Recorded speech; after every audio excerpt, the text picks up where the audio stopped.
My name is Luana, and in today's video, we're going to be looking at the IELTS. So, the IELTS is a test that a lot of ESL students have to take when they want to go to a Canadian university, an Australian university, an English university. So, when they want to study overseas, or oftentimes when they want to immigrate to one of these countries. So, we're looking specifically at the speaking part of the IELTS, part two.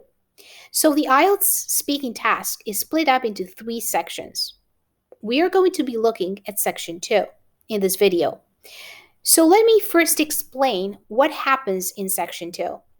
And then we are going to look at some tips on what you should do if you want to do well in this section and things you shouldn't do, okay? So let's get started. So in part 2 of the speaking component of the IELTS, you will be speaking for about 2 minutes, okay? So this part lasts, it actually lasts for about 3 minutes. So you have 3 minutes.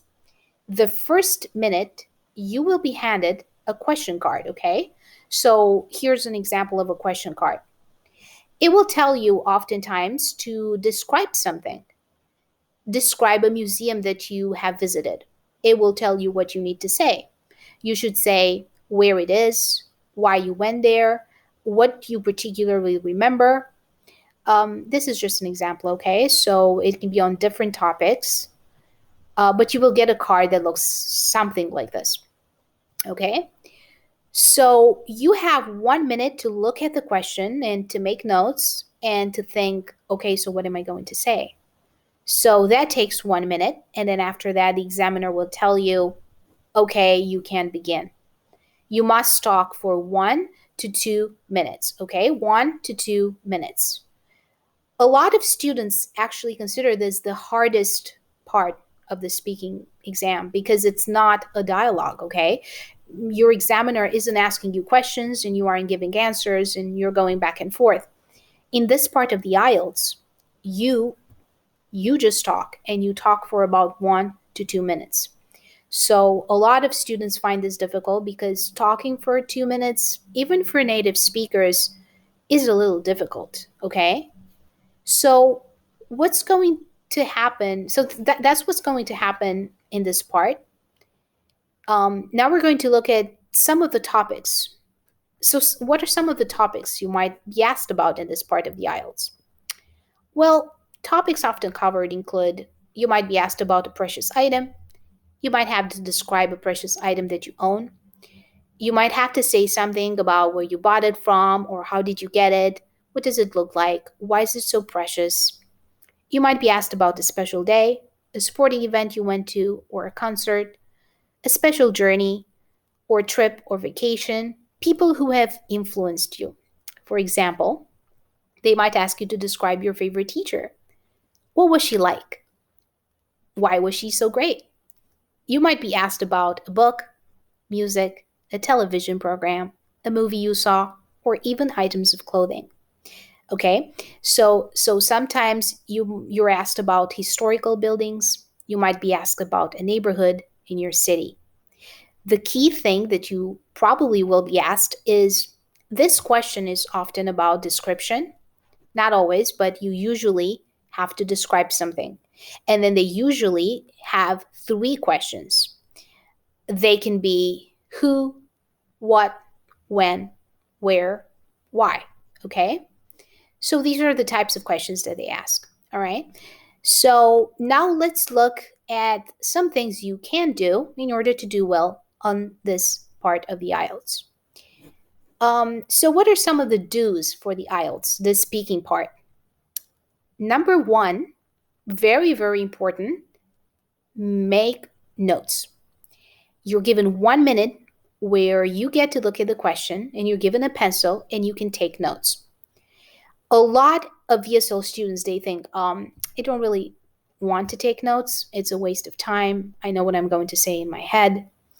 What happens is while they're speaking, they forget certain key points and they go off topic. They don't stay organized.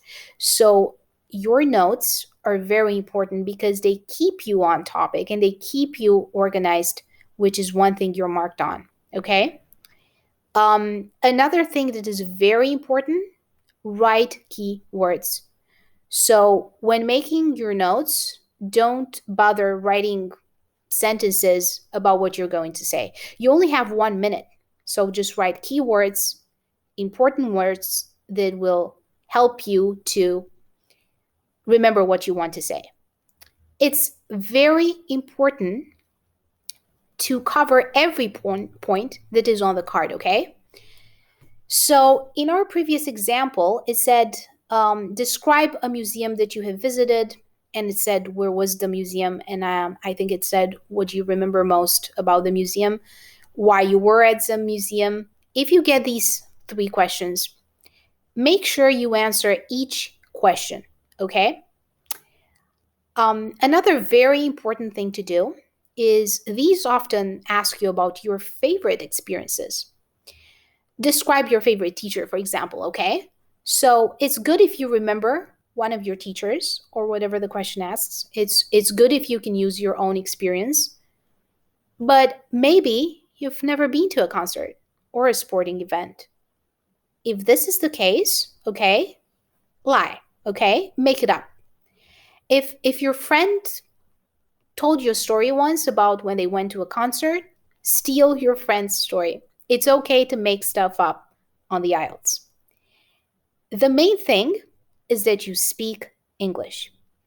So whether you tell your own story about a museum you visited, or if you've never visited a museum, pretend you went to Louvre in France. Talk about how you saw the Mona Lisa and how it was a beautiful painting.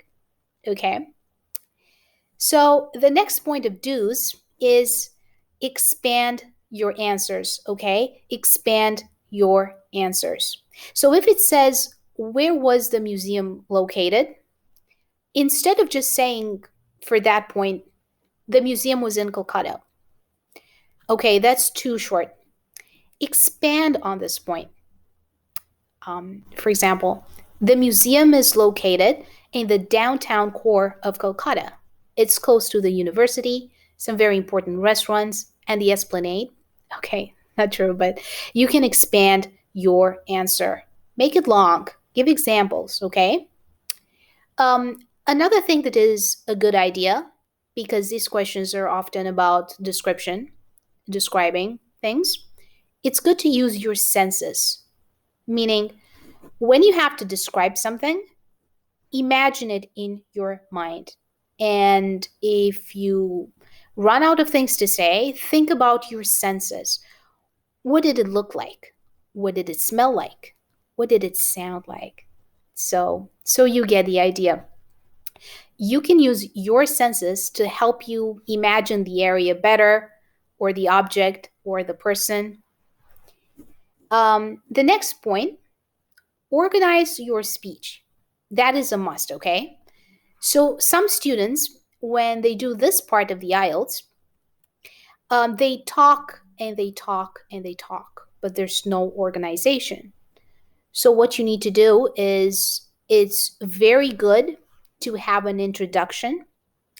It's good to have a body, and it's good to have a conclusion. It's almost like you're doing an essay, but you're saying it. You want to introduce the topic, and then you want to address all the points, the 3 points, and then you want some sort of conclusion. You can say, so this is why this was a very memorable experience. To sum up, my trip to Holland was a fantastic experience I'll never forget. Okay, so you want a conclusion as well. Like I said earlier, it's good to imagine in your head the object, the person, or place. This is a very good thing to do. And it will help you be less nervous as well. The next thing is use introductory phrases. So when you introduce your topic, first thing you should say is, I want to talk about blank. I'd like to talk about blank. I'm going to talk about blank. You can use any of these. This can be your intro. So for instance, I'm going to talk about my trip to Spain. I'm going to talk about my teacher Mrs. Fitzgerald. I'd like to talk about the most precious object in my life, which is my pocket watch. Okay? So you can say whatever you like, but use an introductory phrase. This is another very important point. Use transitions, okay? So what do I mean by that? Well, transitions help you to organize what you are going to say. First of all, secondly, thirdly, finally. These are all examples of transitions. And in this case, you may be talking about what happened somewhere. You might be describing an event. First, we went to the soccer stadium. Then we watched the game. After that, we went for ice cream. So you can use these types of transition. These will help you in your cohesion mark. So your fluency in your cohesion mark. Finally, very important, speak loudly, okay? You don't want to mumble. You don't want to be shy. You want to be confident, so be confident. Make eye contact when you talk. Speak loudly. These are all important tips. Another thing, practice, okay? Practice talking for 2 minutes. This may be something that you have to build up to. For some people, talking for long periods of time is very difficult. So maybe speaking English for 1 minute is really difficult for you. Start with 30 seconds. Then move on to 1 minute, then 1 minute and a half, then 2 minutes. But you must practice speaking for 2 minutes. One thing that a lot of people do is they think, oh, okay, I need to speak for 1 to 2 minutes in this part of the IELTS. That's true. But the closer you get to 2 minutes, the better. So if you're at 1 minute, that's a little bit of a short answer. Ideally, you want to be able to speak for 2 minutes, okay? And also, don't rush with what you're going to say. Speak nice and at a good rate. So not too fast, not too slow, okay? One other thing I wanted to say about do. Oftentimes, you will be using the past tense. So for this part of the IELTS, the past tense is very important. So get used to talking about your past experiences using the past tense. All right, so now let's look at don'ts. So now I have a list of things you should not do. So don't do this.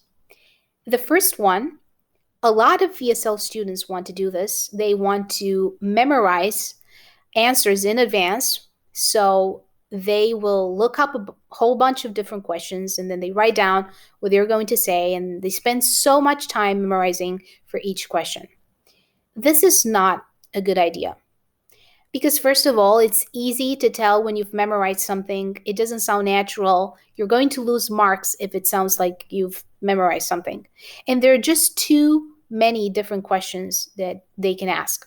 So just don't memorize answers, okay? That's not a good way to prepare. Instead, focus on expanding your vocabulary, okay? Expand your vocabulary. Practice talking about museums. What words do you need to know where you can talk about museums? Same with objects, teachers, how you can describe someone. So, how you can come up with descriptive words. Expand your vocabulary. That would be a better way to prepare for this, okay? Don't write too much. I told you for the first part of this section, you get to write for 1 minute. Don't write full sentences. It's good to write about 1 to 2 words per point. So there's about 3 points. So 1 or 2 words is good. Don't panic, okay? A lot of students, as soon as they get to this part of the exam, they get really nervous and they panic. Their English just goes down. So don't panic. Use stress management techniques. Breathe. That's a good thing to do when you're nervous. Okay? Imagine you're in a nice green forest or a nice beach. You can do these things. It will help you not to panic. It's also good before the IELTS, I find, before the speaking part, if you can go on a walk. Walking actually calms your heart, it calms you down. It's a good thing to do. Next thing is, don't focus too much on one point. So there are three things you will have to address at least. Don't spend your whole time talking about the first thing. So, for example, if you have to describe your favorite teacher, and the first question is, when did you have them? When did you have her as a teacher? Don't spend your whole time covering this point, okay? Make sure you cover each point they ask you to. Don't use boring words, okay? Remember, you're getting marked on vocabulary. So you want to use interesting vocabulary. So, for example, good, that's a boring word. Bad, again, a boring word. Use something interesting. So, for example, my favorite teacher was really exciting. She was very enthusiastic. That's so much better than just saying, my favorite teacher was good. The museum I went to was bad. No, use something better. Don't give short answers, meaning you have to talk for at least a minute. Make sure you do this. It's better to even talk for close to 2 minutes. Make sure your answers aren't too short. So, for example, I once went to the mall. It was a good experience. The end. Too short. Okay? You need to expand your answer. Don't go off topic. So, what do I mean by this? Well, if you have to describe the most precious item you have, don't start talking about animals or education or technology unless it's relevant to what you're talking about. Don't go off topic. Just talk about what they want you to talk about. This is actually a very important point. A lot of students tell me they really worry about their accent. They think, oh, why I can't pronounce things very well. I might mispronounce a word. I have problems pronouncing R or some certain letters, CH, or certain words like time, to, into, take, tell, hotel, until. It's okay if your pronunciation is not perfect. And if you have an accent, it's okay if you have an accent. Most people have accents, so don't worry. You don't have to worry about your accent. Well, actually, everybody has an accent. I have a Romanian accent, for example. Now, does my Romanian accent mean my Canadian friends cannot understand me? No. So it's okay if you have an accent. The main thing is that people understand what you're saying. So don't worry about your accent. Worry more about enunciating things, about saying things clearly. That's what you want to do. And again, grammar is one thing you're marked on. Your grammar does not have to be perfect. So if you make a mistake, move on, okay? You can make mistakes. It's okay to make mistakes on the IELTS. I wish all of you the best of luck on your test. And remember, it's not all luck, it's all work. And make sure you put in the work for that. And that's it for this video. You can also visit us at our website, www.suravsirclasses.com. There's a short quiz there, a little bit of comprehension, a little bit of listening practice for this video. Again, very important to practice. Practice with a timer. Make sure you speak for 2 minutes. So come back next time and I'll have more English lessons for you ready. See you then. Bye-bye.